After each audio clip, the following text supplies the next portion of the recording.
Okay, so welcome back to Cafe CLIL. Welcome. We decided we'd go with the heading sequencing over lessons, and sequencing is a crucial aspect of CLIL and comes through in our book as such, as an important aspect. But let's make a start with your take on it, Phil, because I know you have a take on conceptual sequencing, which is really very important in the 3 dimensions of CLIL. So could you start there, conceptual sequencing? Yeah, sure. Yeah, well, actually, I was just checking the book yesterday, and I noticed that we'd written down 7 characteristics that we thought were prominent features of CLIL, and actually we started. Number 1 was conceptual sequencing, and so we did. We did push that a little bit in the book, and I think it's also something it's just come naturally, in a sense. It's come out naturally, I think, and that's what I'd like to emphasize here. It is a natural thing. Yeah, let's start from the beginning, says Julie Andrews. Basics. Yeah. Julie Andrews from Sound of Music was 90 today, so let's start at the very beginning. Blimey, happy birthday. Yeah. A very good place to start. Let's begin with sequences, yes. Well, I think that I've got this problem, Keith, and that's that with the development of CLIL, you've got a lot more stuff on the web now, and that's great, So teachers who are experimenting with CLIL, starting with CLIL, or even experienced CLIL teachers have got more at their disposal on the internet, it's true. But what I don't like, and I hope this doesn't upset anybody, but I don't like these websites that say, hey, look at this, great CLIL lesson to be downloaded. You can download this great CLIL lesson. And the CLIL lesson might be great, and they're often catering for primary, which is great. And you can download this CLIL lesson and fit it into I suppose you can fit it into your own syllabus. That's the idea. But the problem is that I always cringe slightly at the concept of a CLIL lesson, because I don't think. I'm just thinking of an example. The water cycle. The water cycle comes up in primary. I did say, I remember to you once, that if I saw another lesson on the water cycle, I would scream. But of course, it is a very useful lesson, and your sequence on it was excellent, and it's a very useful. Not lesson, concept, isn't it, for CLIL, because it's very visual, it's cyclical. You can identify the different stages of the water cycle. You can therefore identify the different language that goes with those stages, etc., etc. We know why it's a good lesson. But the problem is that if you forget about CLIL for a moment, a science teacher would never do it like that. A science teacher would see the water cycle as part of a sequence. It won't be a lesson. It's a sequence that they're thinking of, and the sequence might be about water. It might be about cycles. It might be about anything. But conceptually, it will be longer. It might be something that the teacher's doing for 2 or 3 weeks. They're not just going to do the water cycle for 1 lesson and forget about it. Absolutely. And this goes back to this epistemological thing. That's a posh word for this morning, but this idea of knowledge that is interesting. That when you teach a lesson in primary or in secondary or even in pre-primary, there's always something comes before. Yeah. Something always precedes it, and something always succeeds it, And if you think about it like that, epistemologically, it makes sense that we talk about sequences in CLIL and not about single lessons. And that's just my introduction to the idea. I think we can elaborate on this further, but that's my basic problem. I think that it's an epistemological truth that things happen in sequences and not in single lessons. Yeah. We'll look a little bit later at the linguistic implications of that, because I agree entirely. There's a challenge there from us here with what you've just said to publishers. Come on, the one-off CLIL lesson slotted in between the rest of the language curriculum pages, it's not the way to do it, really. Well, the other obvious problem, Keith, is that if you look at the standard English language textbook, which of course has topics, so language teachers will say, well, I teach concepts, I teach topics. The problem is that if that chapter on the water cycle, or the chapter on saving the whales, or the chapter on the rainforests, or the chapter on the global warming only lasts for 3 pages, and it's only there because it's the slave to a linguistic objective, Yeah, And of course, yeah. there's no way that you No. can deepen. There's no way you can really look at that content in an authentic way. So that when the language book You're says, also very unlikely to change any behaviors, which a lot of learning is about, isn't it? To raise awareness. And you have mentioned before, I know in conferences we've talked together at, global warming education is about contributing to reducing the problem. It's not about learning the language of climate change and global warming. It's about getting people to do things, and that's what the content curriculum has as an objective. It's not about simply learning the concept. It's about empowering people with the knowledge of what it means, I think. exactly. And if you're empowered with the knowledge, which you know. Greta Thunberg was even as a 13-year-old. Greta Thunberg as a 13-year-old, remember, famously came out with all this in a second language, came out with all this wonderful academic language, but the discourse was correct, So, Yeah, different yeah, stages, different discourse, but she was absolutely capable of coming out with the discourse, but she had the knowledge. She had the yeah, yeah. knowledge. I think That that's a very crucial point. And really that shows essentially the difference in perspective on lessons for language teachers and subject teachers. I think it is changing without CLIL a little bit, because we get more focus on integrated lessons and we get more focus these days on STEAM as well. In my school, in Anglia School, we tend to think not in terms of lessons or classes, but in sessions and chunks, because kids come to us for the whole day. We get kids 5 days a week from 8:30 to 4:30. And so it doesn't make sense for us to be preparing lessons. We prepare learning experiences. yeah. And the way we do that is looking at how we sequence things in a number of different ways. One thing I would say for the children who do come a whole day, the main difference compared to the children who come in the evenings twice a week for 2 hours on a Tuesday and a Thursday, for example, the all day kids are doing the same curriculum theme, but they get a lot more consolidation of the concepts for their buck, basically, because there's a lot more differentiation of activities that are consolidating the same concepts, because there's less you can do in a 2-hour evening slot. So we look at chunks of time. We do the same content and concepts, and we're all about developing the language. But the way we try to organize it is by aligning the language curriculum that we're delivering with what goes on in the Bulgarian national curriculum. One of my colleagues did a bit of research with the curriculum guidelines for preschool and primary, and we try to sort of connect during our curriculum delivery with what's going on in the wider school world in Bulgaria. And Yeah. it tends to be done, Phil, through the concepts and the procedures. Well, The I think language comes along.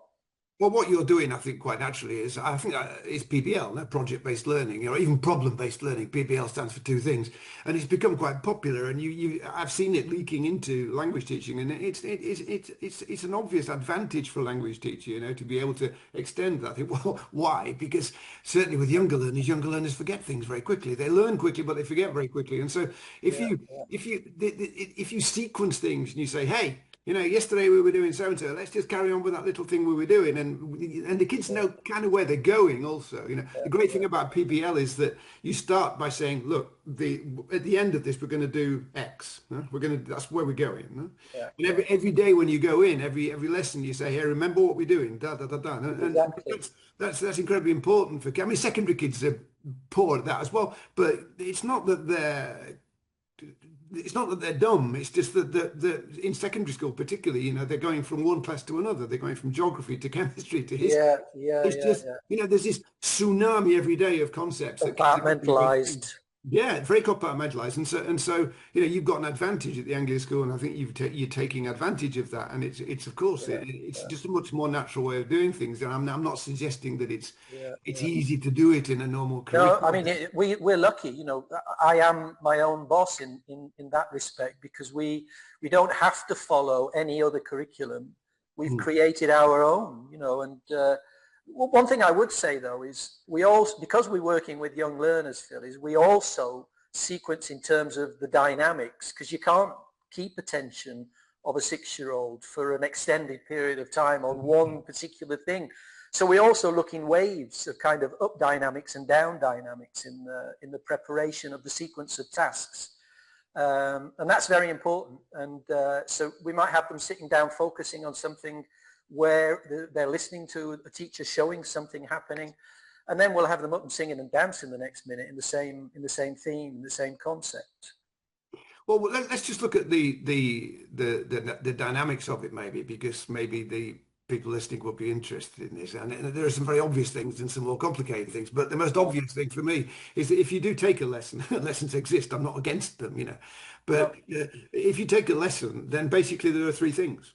You know, there's in very mundane terms, there's a beginning, a middle, and an end. Okay. And you can't escape that. You can't escape that. If you watch any class, if you teach any class, there's always that. But if you put that in different terminology, it gets more interesting. So if you talk about it more in terms of narrative structure, for example, so if you look at a class in terms of perhaps what you might call the orientation period, the complication period, you know, the complication period, and then a resolution period. It's getting interesting. Now, teachers can always relate to those things because they do them. You know, an orientation can be very simple, like, hi, good morning, get your books out, turn to page 4, but it's still an orientation. Or the orientation might be 5 or 10 minutes looking at what we did last Friday and preparing the kids for what's coming now, for what's called the complication. The complication is the main part of that lesson. So, you know, if you look at a classroom as an event, or a lecture as an event or a conference, and people talking, there's always those three stages. You know, there should be anyway, but there always are. And so what interested me in CLIL when I started thinking about this was that if you extended that concept into a sequence, because that's what subject teachers do, I think. Language teachers don't. They might do if they do PBL or something, but in general, if you extend that, then that orientation period might take place over 2 lessons. And then the complication period might take place over the next 6 lessons, and the resolution might be 1, and then there's an exam, you know. But you can very clearly see, and once you see that, here's the crucial thing: once you see that during those different stages, it's fairly linear in subject teaching. Then you can identify the different kinds of language that both the teacher and the students will be using. Now that's crucial, and that's where, and in CLIL, if you get teachers to understand that, it's a massive advantage for them. I think so too. And you know, we talked last time about the shape of content, and it's also quite interesting you talking about these orientation, complication, resolution, because I feel with our full day kids, we spend a lot of time in the third section, in the resolution stage, doing lots of stuff related to where they're oriented and have been posed with something to think about, a problem or something. They're crafting things, they're arting things, they're experimenting with things, they're, you know, building things. So that's the difference, I think, in our case, in my private language school, that the full day kids get lots of that. Evening kids will have less because of the time restriction. And I would say, you know, as much of it as possible as you can get, particularly with younger learners, allows the teacher to create opportunities for more repetition of meaningful language. You know, while our kids, you mentioned the plant a tire and planting things, usually when we do that activity, the children will be singing a rhyme that they've learned earlier to do with the cycle of growth of a seed. It's from one of those YouTube children's channels, but it's a nice series of steps within that cycle. So even though they're doing a science craft activity in putting soil in little egg cup cartons and putting seeds in there, they'll be recycling that language through a rhyme that they've learned earlier.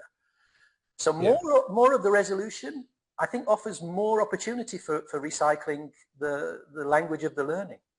Yeah, I mean, I think in the way I see it, what you were talking about there would be like the end stage of the complication. What I meant perhaps by resolution is that it's the teacher tying it up, so there's no new I Oh, mean, I see. Okay. or it might be the students presenting something or showing something to each Okay. other. So Okay. I just meant it like that. But yeah, I don't like the word conclusion. But there's nothing wrong with the conclusion, but it's a bit Right. too like Right. a scientific procedure, and it's Yeah. too Yeah. limited for me. So the resolution stage is just, what have we done? What can we conclude about it? Da, da, da. Okay. You Okay. can, of course, you can do that with little kids as well.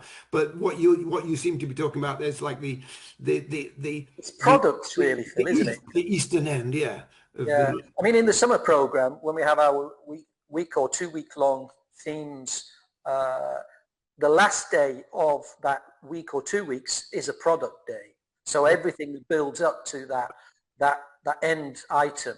that's what I meant. Yeah, I think in the school year it's slightly different because we have different children, but we do a lot of producing things, and that's where the teachers can nicely recycle a lot of the learning of language that I think would make English teachers salivate if they could come and have a look and see how we do it. well, this is where I come back to, you've mentioned it, the shape of a sequence and the shape of a conceptual sequence. So if you can get language teachers to think about this, what's interesting is that if you look at, let's go back to the orientation phase, okay, it's obvious that the language the teacher uses and the language that the teacher expects the students to use is much lighter and less Yeah, academic, let's yeah, say, yeah, than let's look at secondary school now. If you're gonna do 3 weeks on communism, there's no yeah, way that orientation phase is going to be starting to use words like collective. They're going to come later. That's just a random example. yeah, The same in science. So what a teacher tends to do in an orientation phase is also different things. So the procedural dimension is also different. yeah, yeah, There might be some. It's more exploratory, isn't it? It's more yeah, it's yeah, more thinking about stuff, speculating, exploratory, getting the kids maybe in groups very quickly. But it doesn't take that long. Once it yeah, moves into the complication phase, yeah, the teachers hiring people in groups, there might be a little bit of translanguaging going on. Da, da, da. sure, But when the teacher gets to the resolution phase, whenever it is, 3 weeks later, the teacher can expect some of the academic discourse to appear. Well, yeah, can't no, it's yeah, not a question of expecting it. If there's an assessment procedure which is an exam, then yeah, the teacher would expect to see some of the academic language coming up. And I think that if the student doesn't use it, then it'll be difficult to actually express the conceptual depth yeah, of yeah, of communism, for example. And it'll also mean that they might not pass the exam. They might just scrape it, but that academic language is not expected at certain stages. It's sure, expected at sure, later stages. No? yeah, And again, so it's both conceptual, linguistic, and procedural again. yeah, yeah.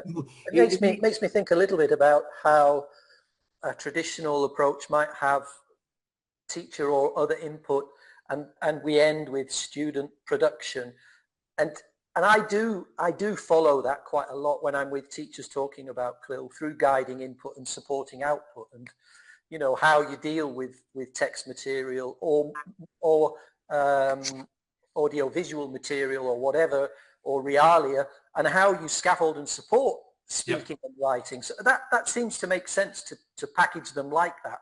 But I think you're right. Actually, it's all interrelated, and yeah. the way students are expected to perform is a very important part of this learning process. But sometimes there's too much weight put on it, because if you create the environment and create the interfaces between your learners and what it is you want them to learn, and create the dynamic for that to happen, the language comes. Yes. It Yeah. comes naturally. Yeah, I mean, a very simple example. I just threw out the communism thing. I don't want to sound like I'm obsessed with communism, but I mean, it's for example, history teacher. If history teacher says to the kids at the beginning, and the kids are operating in a third language, and the teacher says, right, Yeah, for the next 3 weeks we're going to be looking at communism, historically speaking. What does anybody know about communism? You know, sure, I mean, sure. that's a difficult question in the first language. And, the kids are going to go, I mean, obviously, and then teachers will tell you, I can't get my kids to speak.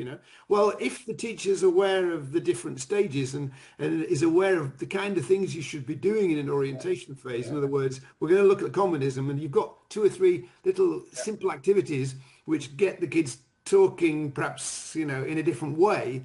It could be it could even be a true and false. It could be any way of breaking down that conceptual complexity. Then obviously it's going to I give. just wanted to throw in there a thought that came to me a few minutes ago, and I made a note, is it's a very good idea for all teachers to have a bit of an idea of what's going on in other areas of their school curriculum that's not their subject, just to have an awareness of what their learners are being expected to think about and say and write about, so that you can actually exploit it. Yeah. If you're a language teacher, there are wonderful aspects of the wider curriculum, data gathering, for example. Frequently send teachers to sleep when I mention this title, but survey work, numbers, graphing, visualizing data, interaction between kids in a class about habits and so on. All of that ties in to lots of other areas of the curriculum. And the other thought, sorry for interrupting what you were saying, but have you come across David Leet, Thinking Through Geography? There are I two know. teaching resource books. I didn't know the name, but I know the books, and it was it's the And series. those lessons always start with a small group brainstorm on whatever the topic is. It's a poster sheet. It's an English publisher, isn't it, from the Northeast? And I think they. I'll put it on the screen. I've got both copies somewhere. But the reason I mention it, Phil, is that learning experience starts with a small group every time, and a sheet of paper and marker pens for them to get down what they already know about communism, for example. Yes, but they're not exactly. But they're not being asked individually. No. And then the process of the Leet approach to thinking through geography is then facilitating where they can go and get other bits of information through video, through online resources, and through the textbook, for example. That book was very influenced me an awful lot. I'm sure it's a series that I think it might have gone out of print, but it was absolutely fantastic. It made me think in a different way, when I was doing social science materials. I'm pretty sure we did talk about this in Austria when we met, about creating a thinking curriculum, and all of these ways that you can get learners, to actually engage with what's written in the curriculum in a way that gets them curious to go and have a look. Those are great life skills, aren't they?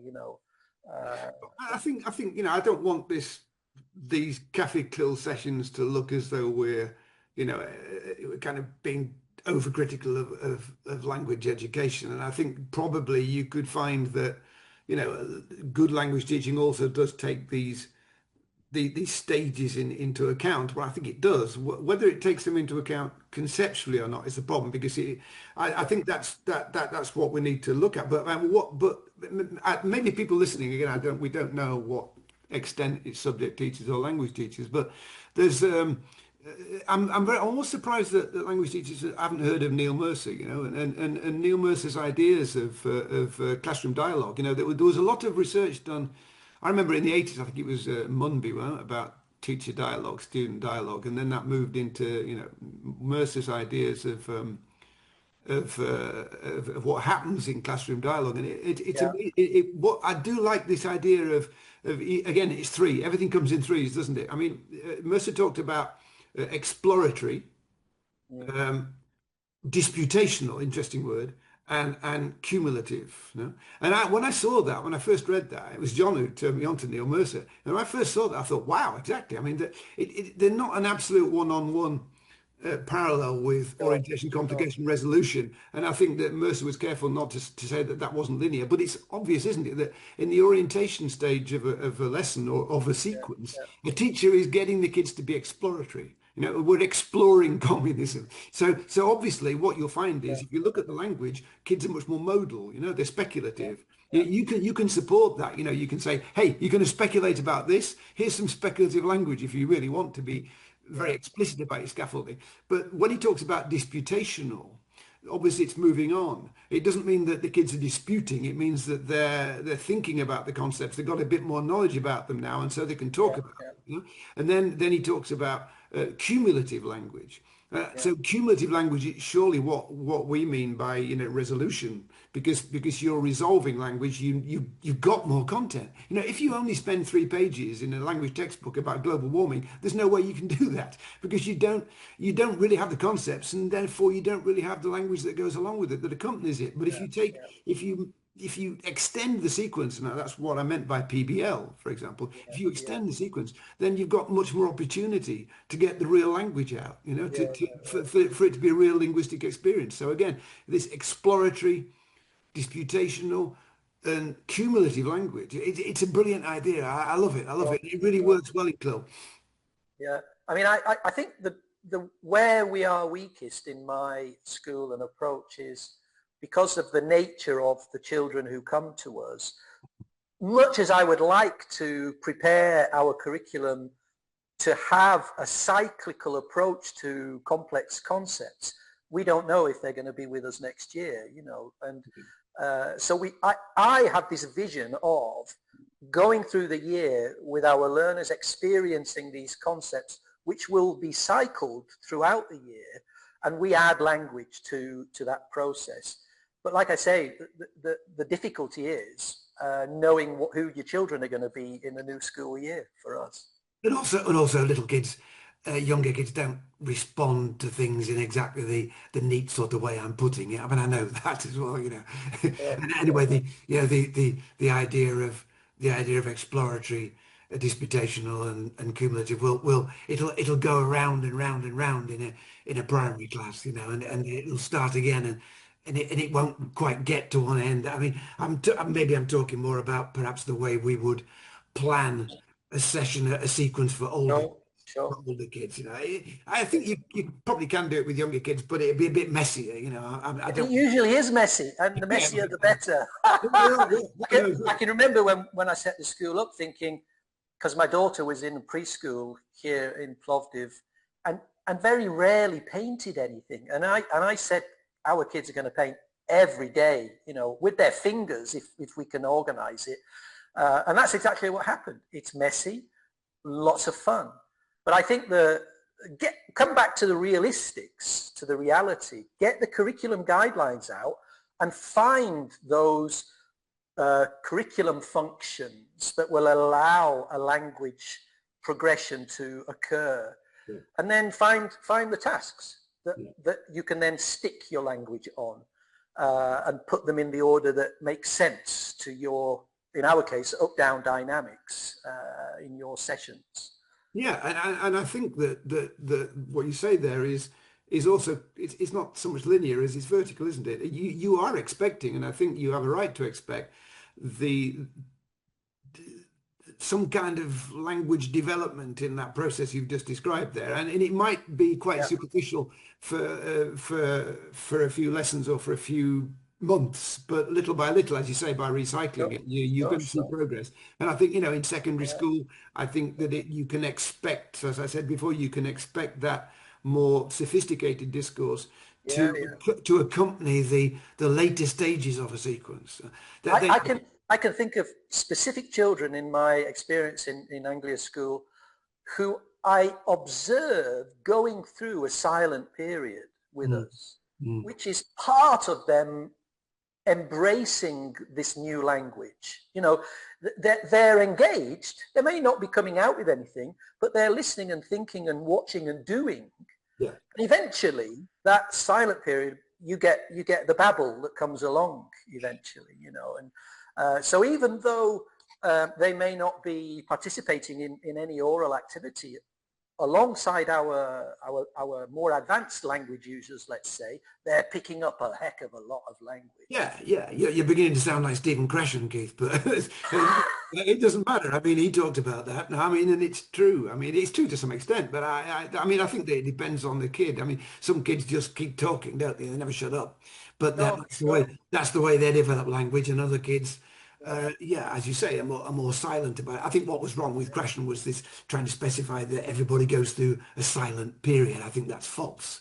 no, But no, I just use it as an example. My oh, wife, for yeah, sure. example, didn't speak till she was 3 in Bulgarian, but then it all came out, and Yeah, I think it's quite an important thing for teachers to think about, to allow silence, you know, Yep. to, as long as it's engaging, meaningful, and a lot of fun, Yep. it could be a natural process of how they're processing what's going on.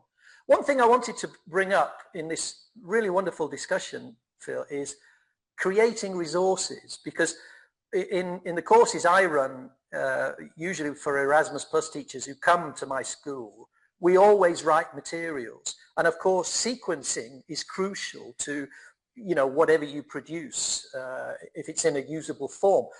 And I'm expecting a group of Italian teachers to come in about 3 weeks, and we're going to write a collection called Care for My World. They want me to focus on the United Nations Sustainable Development Goals. So I've already got this theme, and what I'm going to get them to do is to look at, while visiting activities in our classroom, which will also be based on this theme, picking up CLIL ideas from me first thing in the morning. In the afternoon, I'm going to get them to think about creating stuff that they can use back in class within this theme, Care for My World. And a lot of what we're saying here will be part of that collection. You know,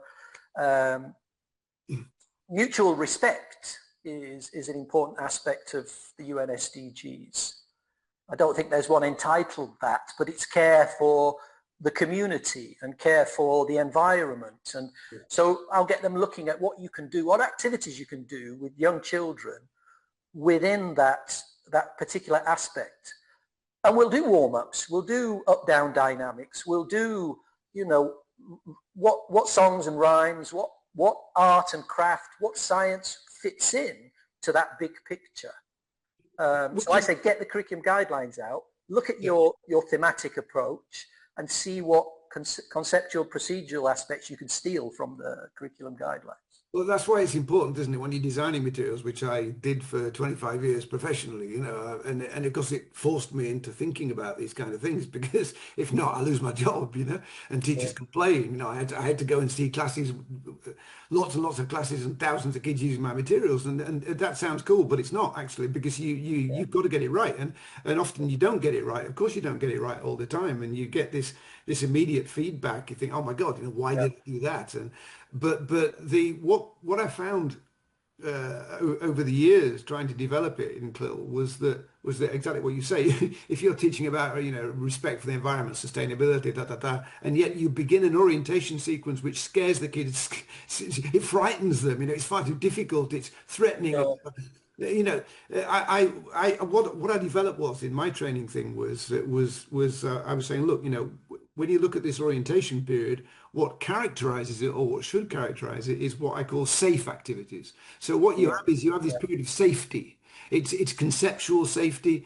It's linguistic safety. It might not be procedural safety. You might have a little, you know, I mean, games, for example, games sometimes threaten kids. They don't like, sometimes some kids don't like them because they're difficult. They're difficult in another language to get the rules and things. But basically, if you look at that orientation period as safety, then you say, okay, what characterizes a safe activity or a safe task? You know, and then you get that's just great information for teachers, and so they can work on that in the materials. Then you're moving into that other phase where you know the procedures are different. You've got bigger groups. You know, World Cafe is a complication task. You know, sine qua non, isn't it?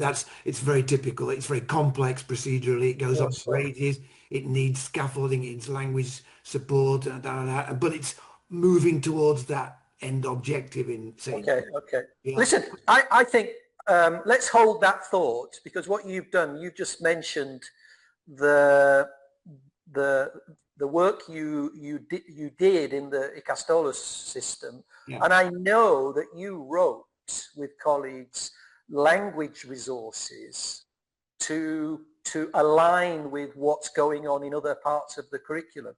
Let's talk about that next time, Phil. We haven't agreed a date yet. I think we're both going to be busy next week, but I think, you know, looking at that, how teachers can align the language curriculum with other parts of the curriculum is a really good thing for us to pick up. Yeah. Because that's 30 minutes. That was my buzzer going on. Okay, yeah. I am terribly unaware of the time. But, no, I think, you know, like I say, the great aspect of these discussions is that we both have stuff to share. And as long as we can keep control of it and not not let it go a bit wild. Mind you, I think sometimes people enjoy listening and watching that when it does go a bit wild. But we'll stick to 30 minutes.